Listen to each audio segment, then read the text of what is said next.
will get us somewhere, which is still okay. I have learned from the best too. I'm a timekeeper, but again, I have hung out with OPP. You can't hang out with OPP and not be a timekeeper. So we are going to be reading chapter 6 of the book, Live Your Dream in 7 Days. And that is from page 169. Now, who volunteered to read for us, OPP? It's Nashami, the best Okay, read. Nashami, you have a nice name. Beautiful. So we're going to read up to just 174. That's next subtitle. Yes. Okay, from 169, huh? Yes. Yes, the new chapter, detox. All right, thank you. Noel, thanks for the compliment. My name Nashami is a nickname from Samburu. Specifically, it means the loved one. This is a name I was given from my implementation of projects there. Okay. Thank you so much. So should I go ahead? Sure. Go ahead. All right, thank you. I'm reading from the book, Live Your Dreams in 7 Days, chapter 6, from page 169 to 174. But before I start reading, I would like to mention 3 quotes that are in these pages, so that as I read, members can reflect on them. The first quote is, "There is only one thing that makes a dream impossible to achieve. That is fear of failure," by Paul Coelho. The second quote is, "Fear is false evidence appearing real. The author is unknown." The third quote is, "I learned the courage was not the absence of fear, but triumph over it.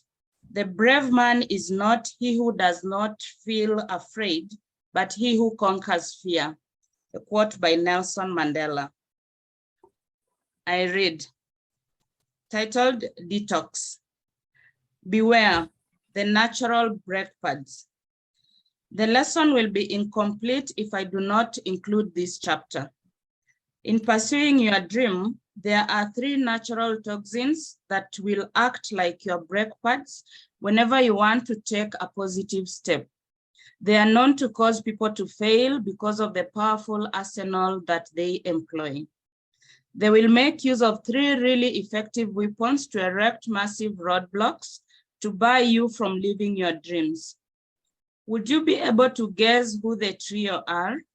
Possibly not, but I'm here to let you know about them and thus fortify you enough so that you can defeat them and overcome the hurdles they may create on your journey to success.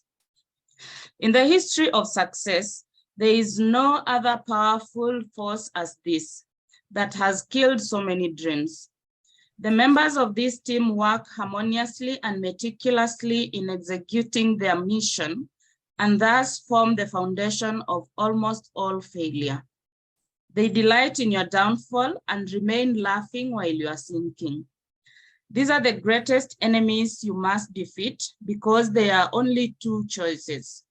You either defeat them or they defeat you, and defeating you means failure.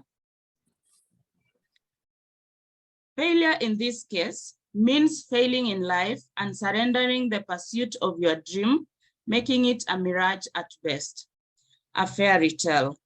It means failing to finish what you started, the rest to your dreams.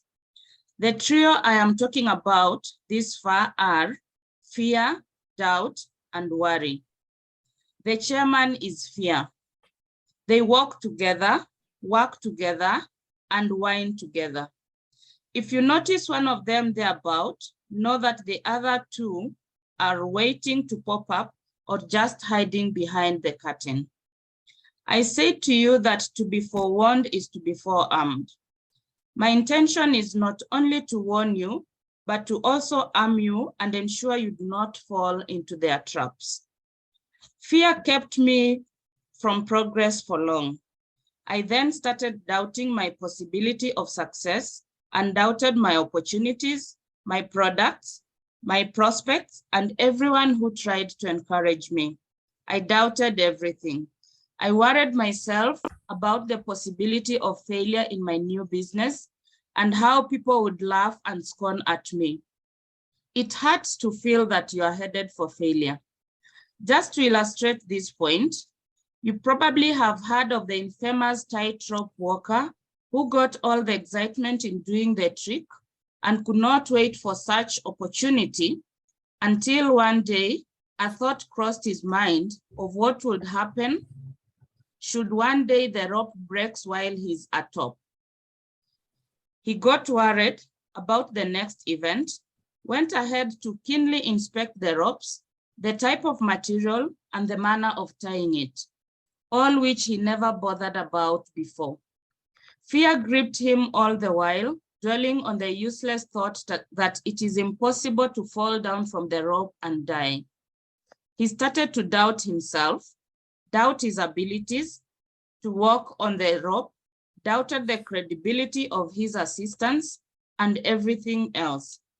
He dropped and died the very next time he tried it. As I often say, fear is very courageous and powerful. Unlike courage, which is fearful and timid, thus must be nurtured and massaged, fear requires nothing of the sort. It will rise up on its own and go after the target.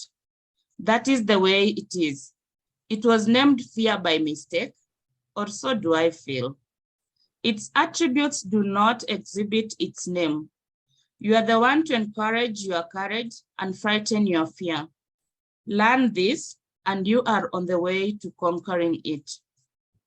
After leaving college for about a year, together with some of my friends, we had brilliant business ideas. One of the ideas was to build a cleaning company and start small. Each one of us contributed a little cash. We registered a business, opened a bank account, and the future looked great. Did we get any customer? No. Did we look for customers? No. Why? Some of us seemed ready to look for customers who could buy our services except one, at least theoretically, because he did not do it anyway. We were too cool for such stuff like going for customers, and of course, would be equally too cool to accept the benefits, I suppose. The idea died a still death. It was the same old fear, this time round called fear of rejection. Where would we be today? Only God knows, but you can guess. Over 10 years have gone by. Next, a couple of years later, I joined a network marketing, as I said before. It was a great idea whose time had come. I had tried to figure out a business I could do while still working on my full-time job until the business matures. This proved to be the best. This is because when I was leaving college, my goal was to be in business. I could not imagine myself waiting for 30 days before seeing income. I was used to income incoming all the time because in college I ran a printing and computer services business in my hostel room. It was a nice business that kept me living a good life in college. Moving it out of college definitely required a huge amount of capital, which I had not set aside due to my myopia. And because I did not want to live with anybody, relative or otherwise, I had to look for something to do to earn a living. Business was my first choice. Having failed in ideas and capital, a job, at least a temporary job, was the quickest option. Yet going to employment, I was determined to only go there to look for money for starting my own business, my own venture. It did not take time before realizing that I would never get the money I required that easily. Story for another day.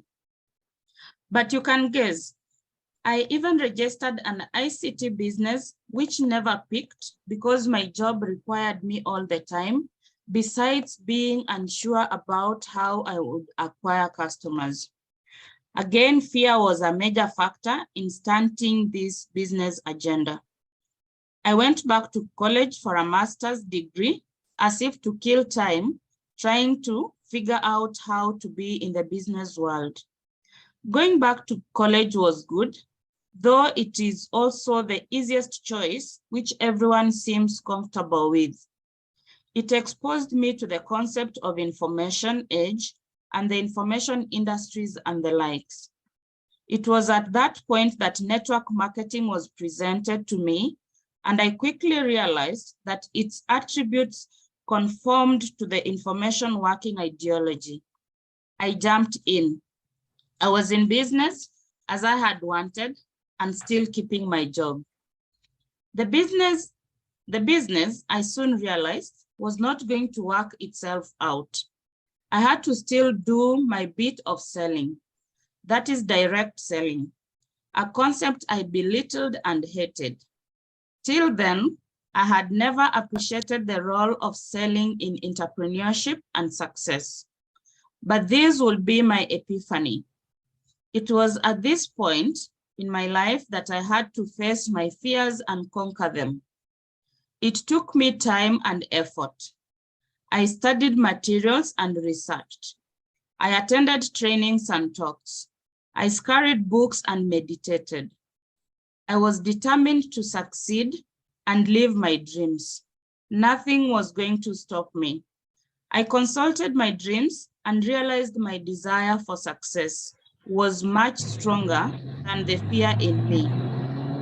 I faced it and got over it. Thank God I did. I would not be writing this book. I therefore learned the following about fear and its company. The end of our reading. Thank you so much, Nashami. Asante sana. I believe if then fear would not be well, this small thing that appears to be so big, and so it is killing so many dreams, killing so many people, killing so many visions, then maybe God would not have given it such a priority. And people talk so much about fear out here. So guys, I want to know what your takeout is from this book about fear. I mean, I believe none of us would tell us that they've not ever been afraid of something, ever been afraid of failing, ever been afraid of being rejected, ever been afraid of not doing things the right way, ever been afraid of maybe not looking that good, not being qualified enough, not being beautiful enough to be in this room or something like that. I want to hear from you people. What have you picked out today about fear? Or maybe before we go to other people, I would want to hear from the author of the book himself, Mr. Otieno Paul Peter.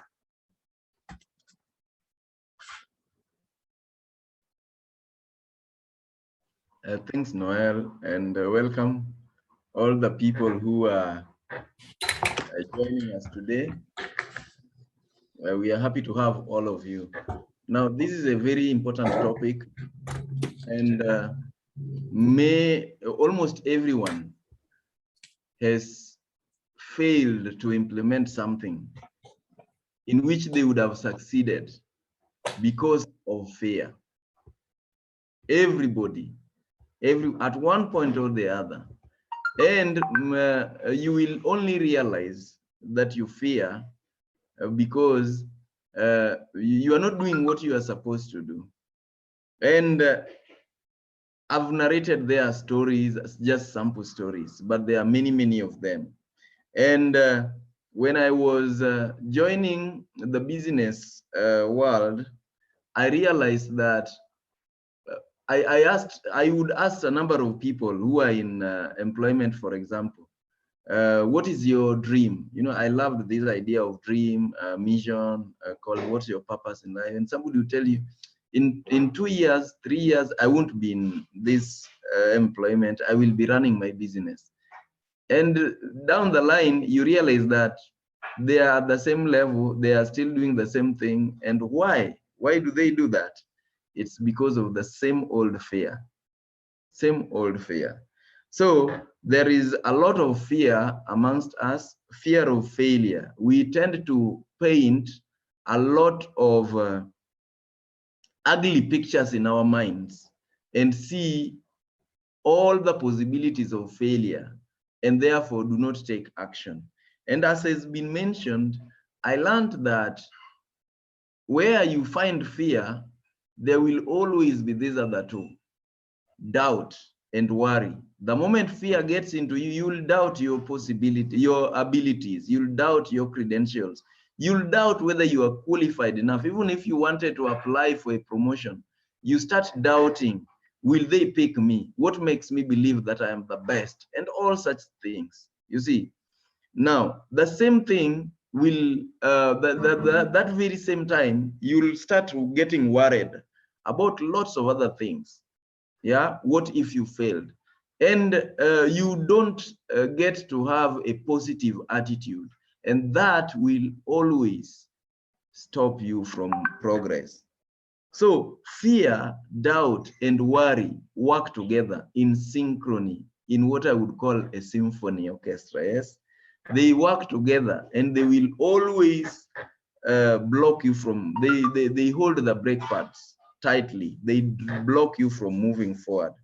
Now, I love to say that fear is very courageous. People hardly notice this.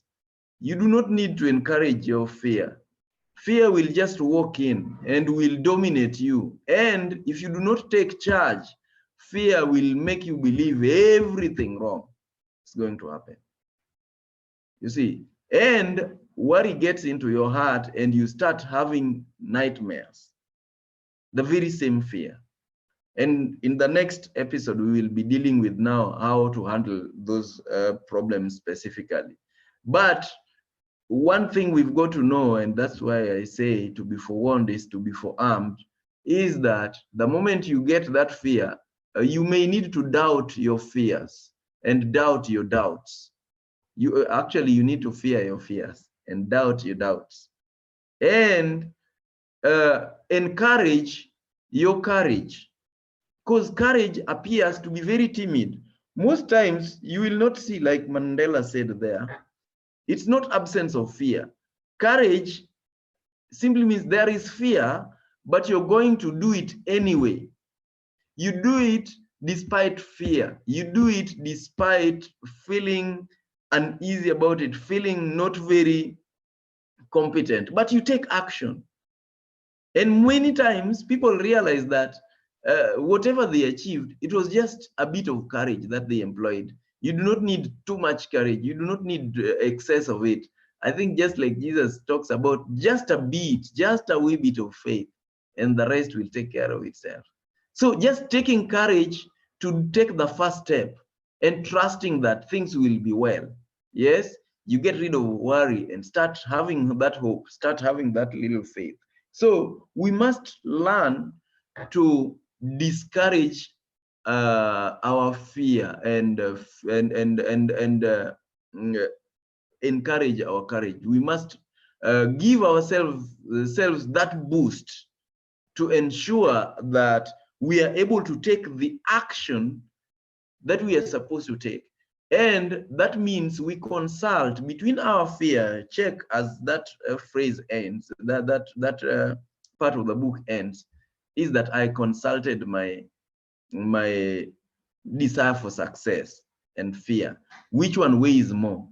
If you realize that you are becoming inactive, you are stopping where you are, then it means that your desire for success is actually lower than your fear of failure.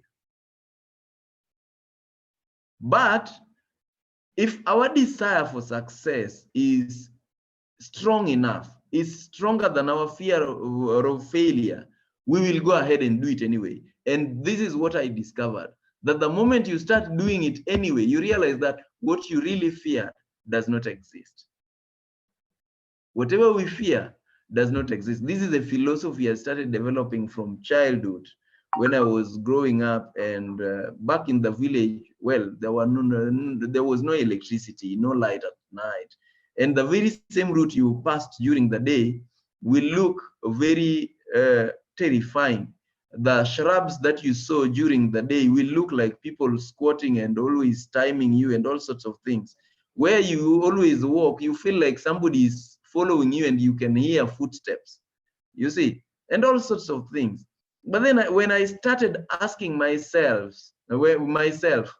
how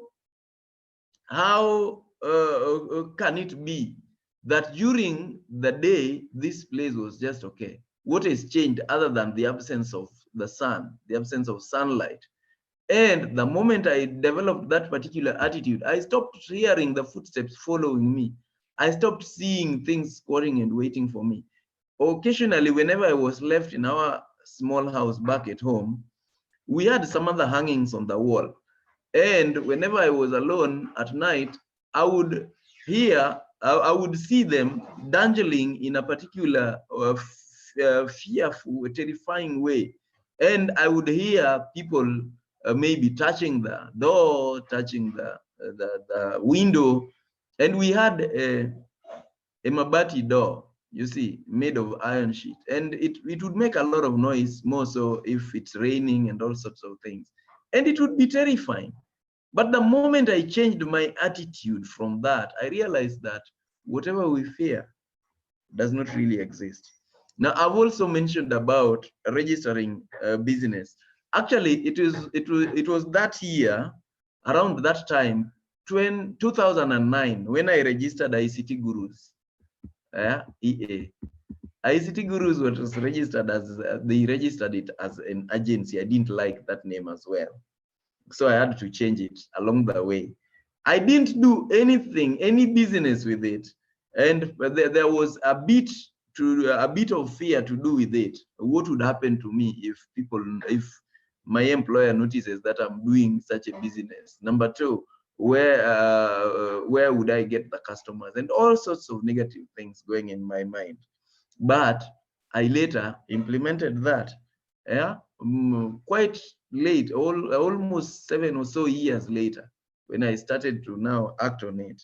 So fear will stop us from getting where we want to be, and so does worry and doubt. Fear will bring in doubt. Fear will bring in the worry. Now, fear has stopped even people from getting to talk to the people they think they love or they would like to be their life partners. Yes, how will they look at me?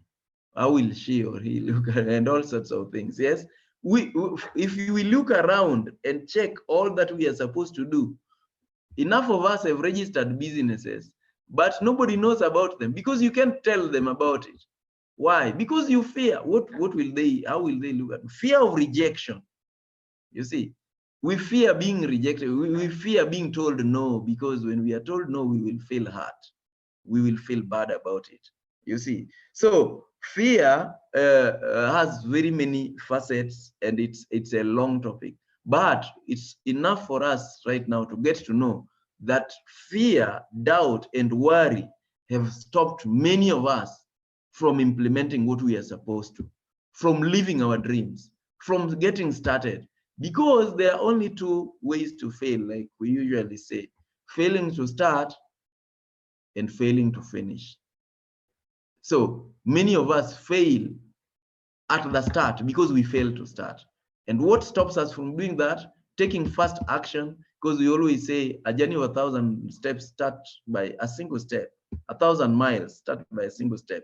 It is fear itself, fear of failure, fear of rejection, and all sorts of forms of fear. Thank you. Karibu sana. Karibu sana. Maybe we should also think in the lines of fear. We should also think of what we feed ourselves, or what we allow other people to, like what we allow other people to define us as. Because if, for example, you keep on telling your child that you're a foolish one, you don't do well in school, you'll amount to nothing. You see, if you already fed them that even if they would want to start something, they will remember, I'm not that good, I can't do this and everything. So also what we feed ourselves really determines how we are going to face situations. For example, the children of Israel want to enter the promised land. They send spies. Spies come and tell them that these people are giants. Yes, the land is flowing with milk and honey, but these people are giants. These people, we cannot conquer them, you see. So they already instilled fear in these people until Joshua and Caleb came and they were like, yes, these people are giants and everything, but let us not focus on that. You get me? We can do this. And another thing that I've been telling myself is, if I start and fail, it is okay, because I will learn something. You get me? I will learn something. I will learn how not to do it. It is the person who invented the bulbs tried 1,000 times, and when he was asked, so you like the 1,000 times, you never gave up, and he was like, no, I discovered 1,000 times how not to make a bulb. So start. Let's not fear. Like if you fail, you started, you have learned something. You're not where you were before you started. So someone else. Dr. Melvin, are you in a place to speak? I think I would want to hear from you the financial side of it, the financial aspect of it, and just small businesses and people just stepping out to start businesses, people starting their financial journey, people starting to pay their debts and everything, and the fears they feel. How do you help these people to come out? Dr. Melvin. Thanks, Noel. The way I help them out actually is all of us have a relationship with money. And this relationship has been developed from our families and from our peers. So there are some people who are actually afraid of money. So we have to go through something called an identification process. We identify where those fears are coming from, okay? We will then go through certain techniques of actually minimizing that fear, because fear is an acronym for, I think Paul Peter likes saying that fear is an acronym, which stands for false evidence appearing real. So once we are able to identify that false evidence, then we are able to move away from a fear of money and a fear of generating an income. And then from there, we go through a process of examining your skills, knowledge, experience, exposure, and networks for the ideal small business for you. So in a nutshell, that's how we deal with fear, by education and by acknowledging where these fears are coming from, so that you can do something about it. Thank you, Noel. Karibu sana, karibu sana. So I want Dr. Eda to tell us the psychological side of it and how she deals with clients. And then after that, Carol, you're going to talk after Dr. Eda, or Carol go first and then Dr. Eda can come after you. Yeah, thanks, Noel. Carol? I think I can go first Karibu. because I want to react to what Melvin has mentioned, because for me, I think I have lots of things to say about fear, some which I have overcome and some which I'm struggling with. So probably as Dr. Eda comes on board, she could be able to address some of them. To me, I've always suffered fear because of the little information that is available for me to predict probably the outcome that will make a decision. So this failure to predict the outcome that will lead to me making a decision really causes anxiety and uncertainty. That's why many people like me would have that fear of going into venturing in something like business, meeting people we are not familiar with, just to seek some sort of help. So as we discuss on this, probably someone with information on how to overcome this would be beneficial to me and many others who are still conquering some fears, but still yet to conquer the greatest. Thank you.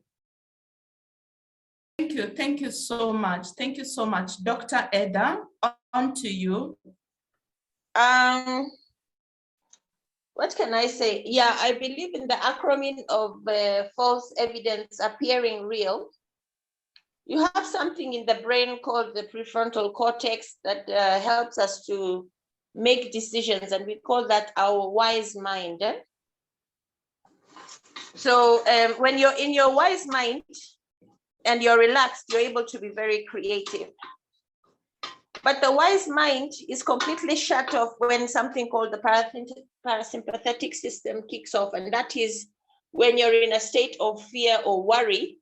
You can't access your wise mind at all.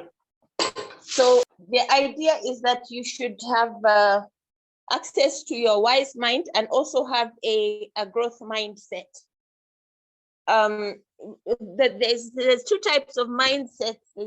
There's a growth mindset and there's a fixed mindset. The growth mindset, people who are in the growth mindset are always growing. And like somebody said earlier, they view problems as challenges. Even the way, the kind of words they use, they call a problem, what someone with a fixed mindset calls a problem and fixates on the problem. The person with a growth mindset calls the problem a challenge and sees it as an opportunity to grow. So like somebody also said earlier, very much your upbringing really can affect you. And we have something called the critical voice. Yeah, so there's a critical, it's called the inner critic. And many times the inner critic are those parental voices. The people in your childhood who told you you'll never make it, you're not beautiful, you're ugly, you know, we've never done that in our family, you know, we've always been carpenters or something like that. So those are the voices that come out. So somebody with a growth mindset knows how to silence the inner critic and say, no, I will move forward and focuses on the vision. Because when you're focused on the vision, even that excellent book called the 7 Habits of Highly Effective People, the minute you focus on your vision and you focus on what you would like to be in the future and your goals and what you'd like to achieve, then everything sets in motion to bring that vision into being. And you'll find that, especially if you involve God and you pray about it, he will send the right people to you on your journey. And if, for example, you know, I lost my career due to a mental health challenge, and I was depressed for a very long time. And I actually, when I got well, I went back to look for a job in a hospital. And I think one of the ladies there was threatened by I don't know, but she told me something like, you know, you need to go back to medical school, as in she was telling me that I'd forgotten so many things to do with my super specialty, that was ophthalmology, that not only do I need to go back to ophthalmology, I need to go back to first year medical school. Can you imagine? And it was a white woman, and I was very, very upset about that, not only because of what she said, but because of what she represents as the colonial people who came to colonize us in Africa. So I had to come out of that, and nobody can make you feel inferior without your permission. Because maybe God allowed me to go through what I went through in order to be of help to other people with the same thing. Because I saw psychiatrists and I spent so much money on psychiatrists and clinical psychologists without any relief. So I've found the formula to help my particular type of condition. And people don't have to spend so much money on that. And it's mainly, I found it in Christ, yeah? So people can identify the higher power of their own understanding, and that God that you understand, not the God of your religion, of your childhood, that was so terrifying. You have a personal relationship with God, and he will guide you along your way. So people with that growth mindset are able to see, okay, maybe God doesn't want me to do this particular thing that I keep failing in, or he wants me to continue trying so that I will become much better at it, either one of the two. So I dropped the idea of going back to ophthalmology or practicing medicine. And now I'm in mental health. And I think that's what I was born to do. So God will show you also. The people with a fixed mindset believe that the minute they fail, everything is a failure and nothing is ever going to work. So it's good to focus on having a growth mindset and know that every single day you can learn something new, and you have a purpose in your life which God has planned from the very beginning before you were ever conceived. And maybe your life has taken a different direction for that purpose. Yeah, so thanks for letting me share. Sana, thank you, Dr. Eda. At Christine Miracle, I want to hear your experience with fear in business. Christine Miracle. Yes. Good morning, everybody. Good morning. Good morning. In terms of relating with fear, I can comment a little bit about fear and probably tie it into what the good doctor has said, and add a bit of the financial aspects of fear, because I believe we all have got a relationship with money, and what what Coach Mel said, and it's about how we can be able to harness our relationship with money and tying it into a biblical sense. Because at the end of the day, you cannot feed others if you can't feed yourself. And more so, even in the Bible, Jesus really did preach about that as well. So when we look at like those of us who are doing business and kingdom business or biblical entrepreneurship, it's interesting reading the word and trying to see how Jesus treated money issues, because that's where we told where we get our perfect example from. And Jesus talked about money, and he treated money issues, and I've got a few insights about that. So for example, we know Jesus loved people who are able to make money, and I'll tell you how. Of the 12 disciples Jesus chose, 7 of them were fishermen. They were not jobless. So they were not people who kind of feared to go out there and venture. So they were already making their money. So Jesus liked people who are able to take the courage and go out there. They sourced for fish and they were selling it to those who needed. Jesus talked about money more like than he talked about heaven and hell combined, and the love of God. Like we shouldn't have to fear to break through as kingdom entrepreneurs, because in the 39 parables in total, like in the New Testament, 11 of these were about, not fearing and money issues. And in one out of like every 7 verses, for example, in the book of Luke, he talked about money, and we are being encouraged to go out there, not to fear. And I asked myself, why this is so. Jesus understood that these Christians getting into heaven would be easier than securing their financial freedom while they lived on earth. So Christians find it a challenge to secure financial security, and this aspect of fear is what really kind of drove me into saying, all right, I want to have financial security. I'm not going to be afraid to venture and launch out into a different country if that means this is where my financial security is going to come from. So fearing limitations around us is something which we need to really come away from, because it can only keep us tied into our little cocoons of not being able to achieve much. And because we are afraid of venturing out, launching out.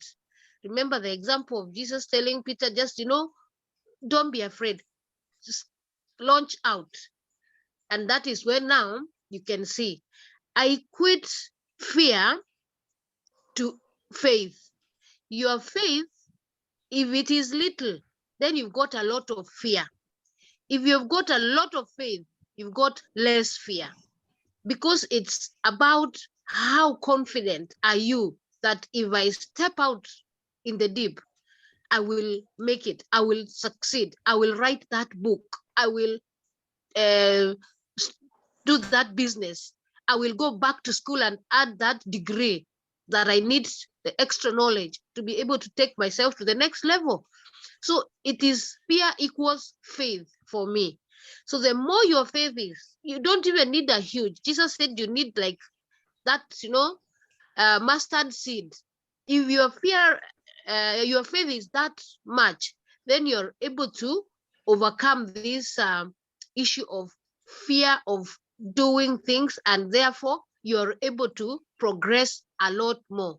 So my takeaway today, I would like you to remember fear is equals to faith. Thank you very much. Thank you so much. Mr. Odhiambo Olale, how are you? Kindly. I'm fine, thank you. How are you all? We are fine. Yeah, mine is just to look at the application aspect of fear and faith. For the past 30 days, I was given a response. I was thrown in the deep end by my pastor at the Nairobi Baptist Church, Kibera, to preach not only in our national language, Kiswahili, but also in our colonial language, English. That was my first time. So because I had I was given 30 days to prepare, it was so nice. I just kept on reflecting, asking God, is it time? Is it time? Because 3 years ago, before COVID, my daughter told me, Dad, I think you're going to be a pastor. You can be a good preacher. So anyway, within the 30 days, I psyched my mind, and that's where the power of the mind comes in. And on that day, nilisimama hapo mbele na nikazungumza na Kiswahili, hata watu walishangaa. Sema Olale, kumbe hata umejua Kiswahili. Swahili ni mdomo yako. What I'm saying is that failure is because of that mind of yours. If you set your mind that you want to think negative, to use that as a word, toxic. You want your mind to be toxic. That will be it.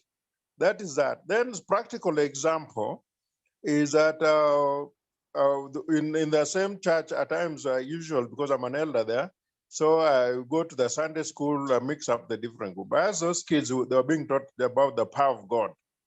Yeah. So I went and I just asked them after the Sunday school teachers, I taught them about the biblical, the scripture side, and all that. I asked them, what do you fear the most? And they said God. Everybody said God. I said, yes, that is what your teacher has told you. But now you tell me yourselves, what do you fear? They were surprised. Because, somehow I think, is it part of the child psychology and all not? When you teach them, what the teacher says is right, and that is it. So if the teacher says you should fear God, everybody parrots the same thing. I told them, no. Me, I've already had, I know that. So let's not repeat. And it's amazing what the kids were saying.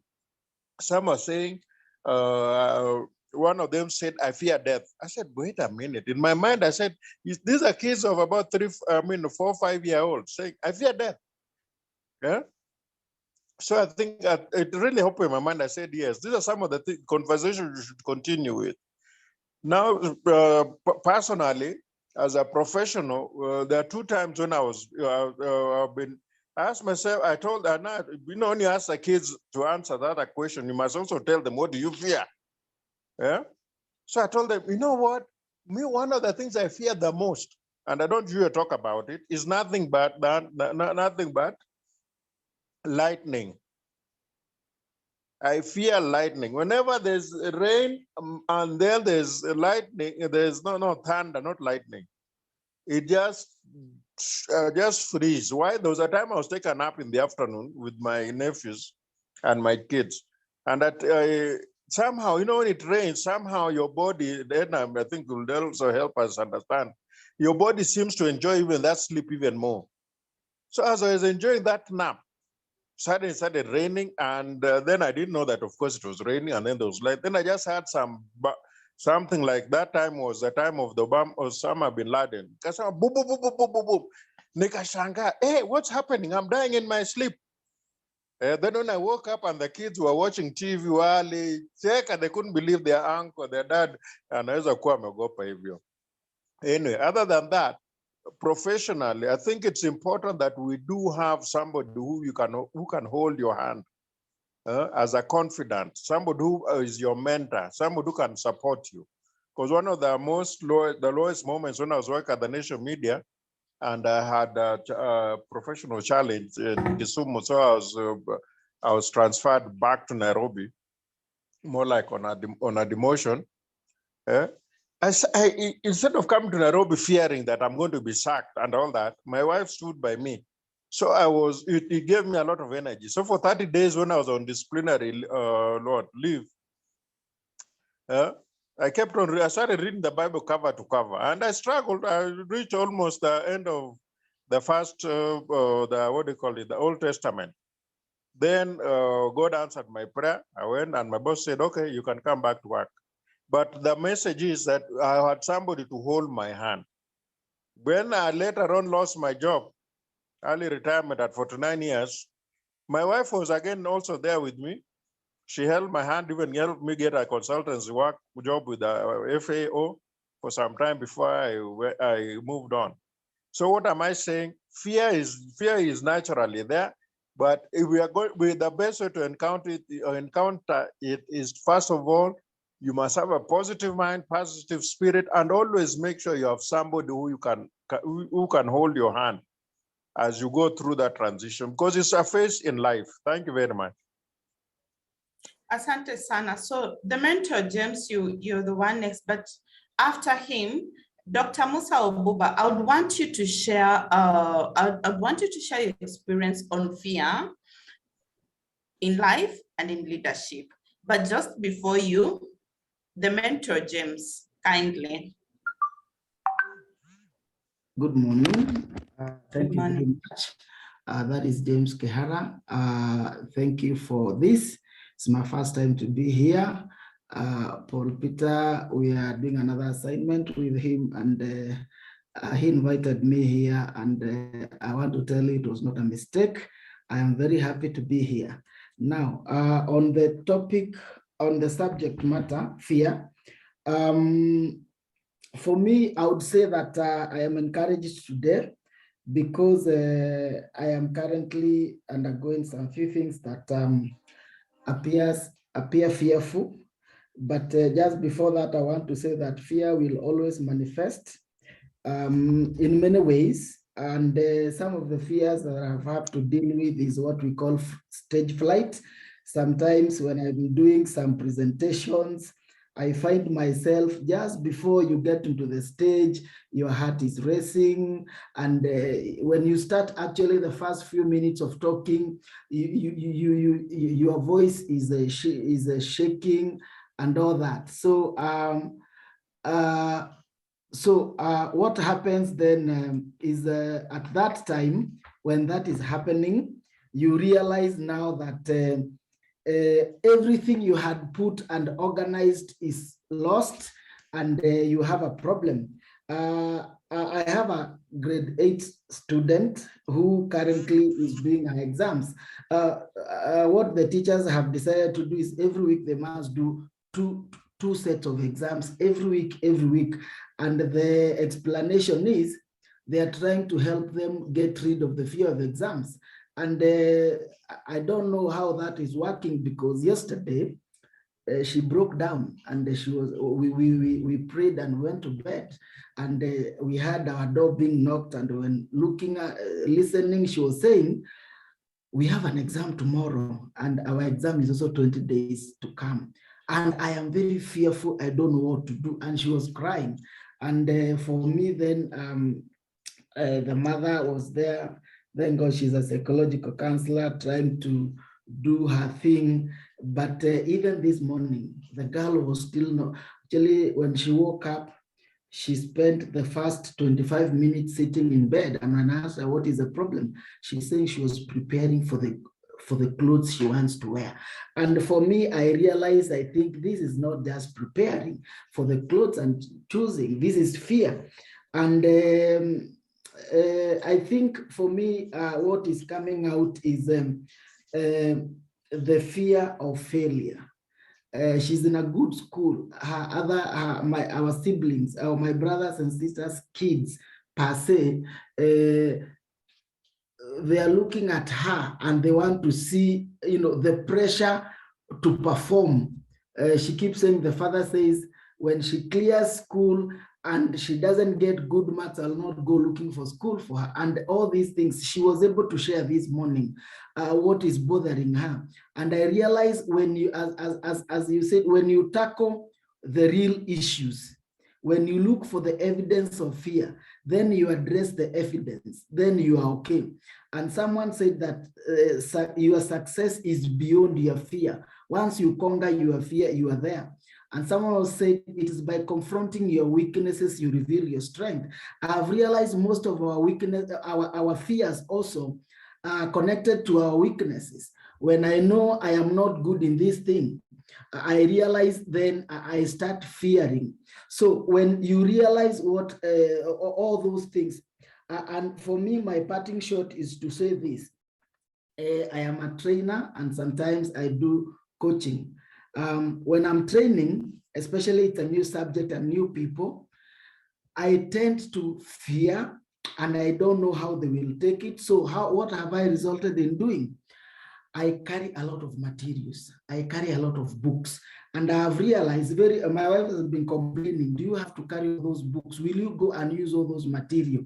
I keep telling her, I want to feel safe. So it's just recently that I discovered carrying all those materials helps me overcome my fear of what if they ask this question, and I'm not sure, I'm not aware. So when I carry a lot of books and I have them, everybody has a way of dealing with their fears. So if you can discover your weakness, your fear, and then a way of dealing with it, then you are good to go. And for me, I will say, that is my take for today, and I am happy to be here. Thank you for the invitation, PP. Thank you. Karibu sana.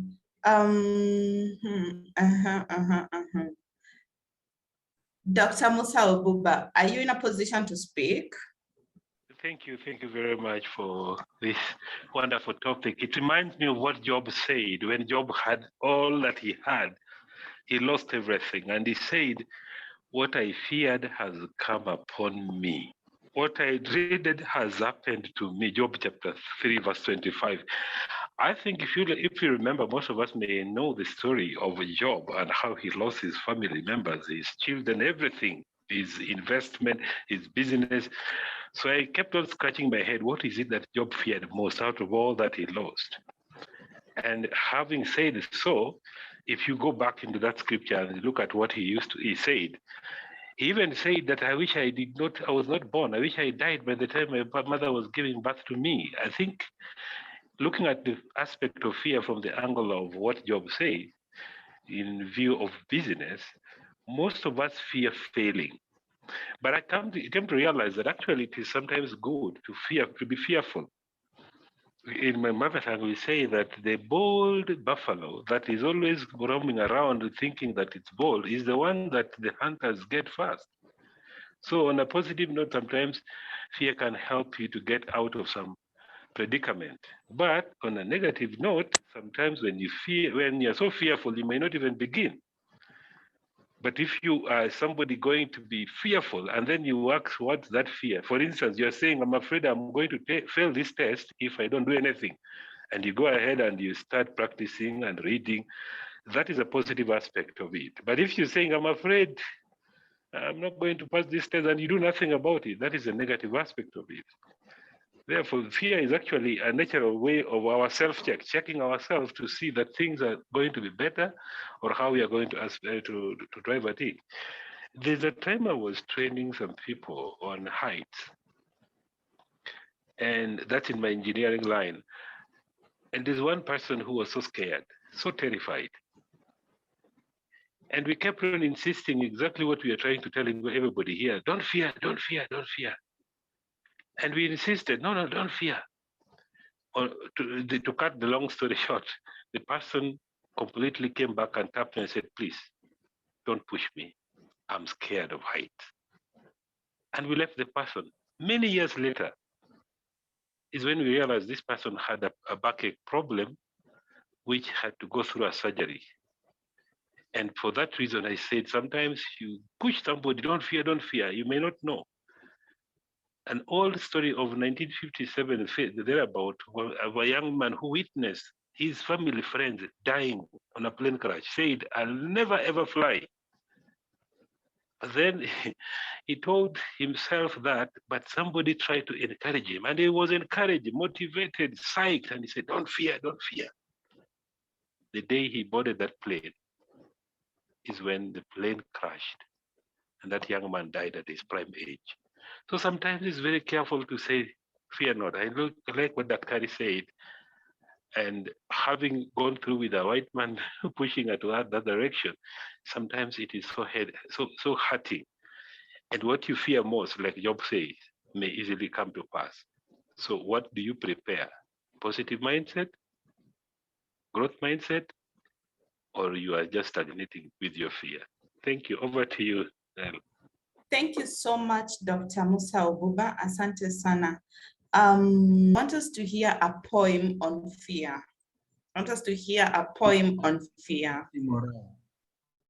Nancy Mora. Yes, Nancy Mora. Morning. Good morning. I got late. I think I could have started with it. It's a short one. Oh, fear, you made me run away from those who loved me anyway. You pushed me down into the vanity. You blindfolded me from every reality. Oh, fear.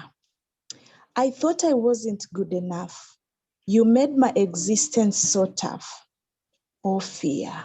Now I realize it was all a bluff, and you have already played enough. Oh, fear. I lost many opportunities, and now that I am sure of my priorities, I believe I will break through, as life always gives a next chance to you. Oh, fear. Remember to rise up. It's okay to fall. This world around you can't define you at all. Be courageous. Have an ambition. Be ready to go beyond limitation. Building a wall of fear will keep you in the dark forever, keeping you unaware of and whatever you are capable of. Oh, fear, I fear you no more because I am fearless and I am walking without fear. Thank you.